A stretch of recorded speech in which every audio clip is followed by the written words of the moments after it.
Hi everyone, this is Kivo Vlog. It's a Filipino reactor based here in Saudi Arabia and welcome back to my channel. Agad-agad gawa na itong reaction video ang Jillman compilation. So I won't take any longer, let's start this reaction video. Pero bago tayo magsimula, can someone comment down below kung ang huling laban ni Pacquiao, malayong-malayo ba sa laban niya sa Bohol? Or parehas lang? Can someone comment down below? Kasi maraming nagsasabi daw talaga na nawalan daw ng focus talaga si Eman. So, paano nawala sa focus? Di ba, hindi nga siya nag-showbiz during that time. Hindi nga siya nag-cellphone. Nandiyan si Jillian. Dapat kasi pumunta si Jillian. Kasi paano naman, di ba? Nagsisilabasan na kasi talaga ang ebidensya. Charis! The Jillian is real. Charis! Tama ba yun, Mel? Jillian is real talaga. Sinasabi ko sa inyo. But make no mistake, ladies and gentlemen, he is determined to carve his own path to greatness. Ladies and gentlemen, he is the fighting pride of Davao City, Philippines.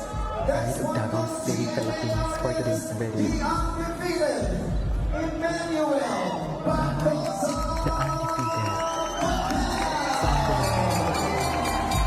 Yan ang sinasabi ko.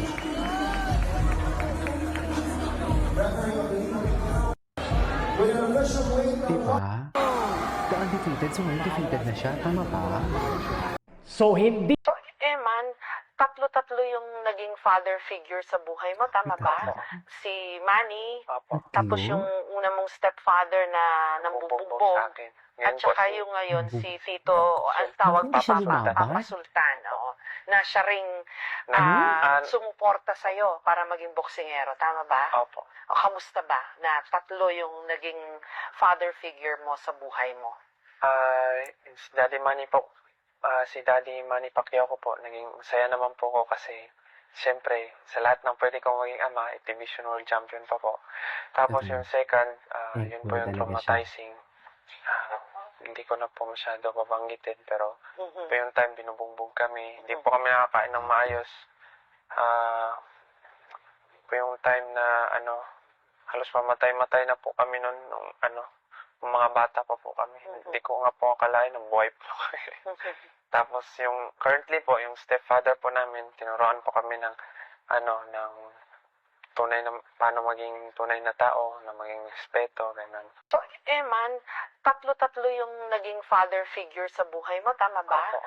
Si Manny, Grabe, no? tapos Tatlo. yung una Ay. Kasi si Jillian, chill pa din si Jillian. Pero hindi talaga masasabi. Hindi talaga masasabi. Ang Jillian. Diba?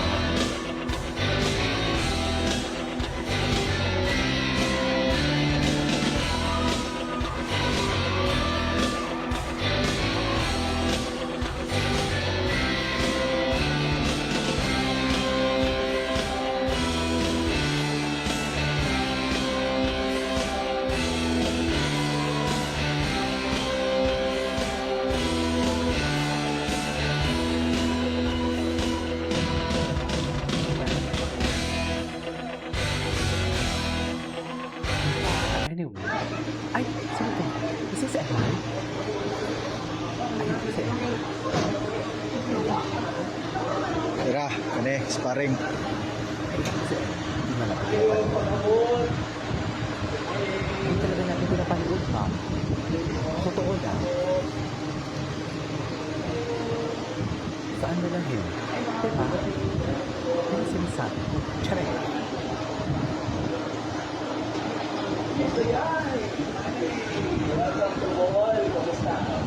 Yun o. Grabe talaga. Alam mo, pati yung mga paglakad ni Eman talaga. Tila very Pascual. Manny Pacquiao, no? Sa totoo lang, very Manny talaga siya. Wala na. Is it? Ay, dito talaga kinilig ang lahat. Dito talaga kinilig ang lahat. May Cristo.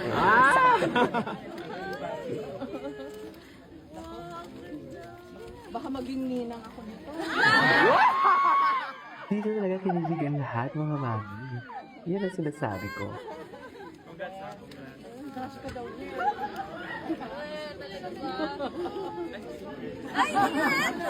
Ay, talaga pa?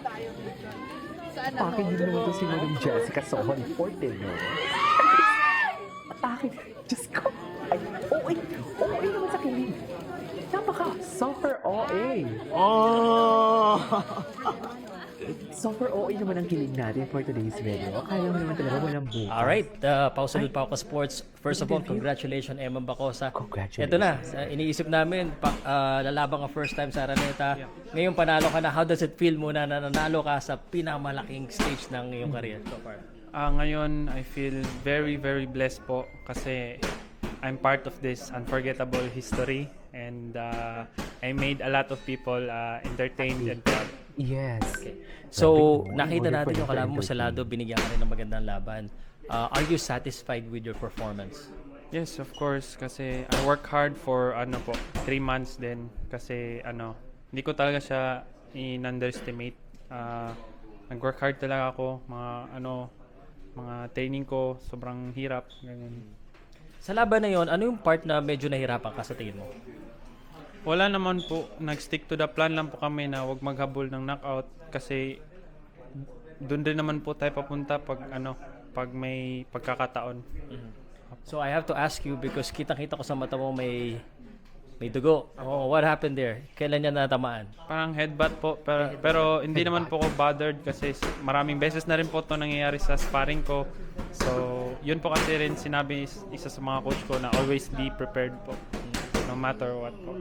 I do not know kung naririnig mo si Coach Buboy sa corner. Sigaw siya sa'yo na sigaw ng jab. Narinig mo siya? Opo. Narinig ko po. Anong ba siya? Anong nag-reaction mo? Naririnig mo siya? Jab, narinig mo. Nagawa ko naman po kung Anyway. Ay, Magandang araw po sa inyong lahat. Emma Bacosa Pacquiao, pang-international na.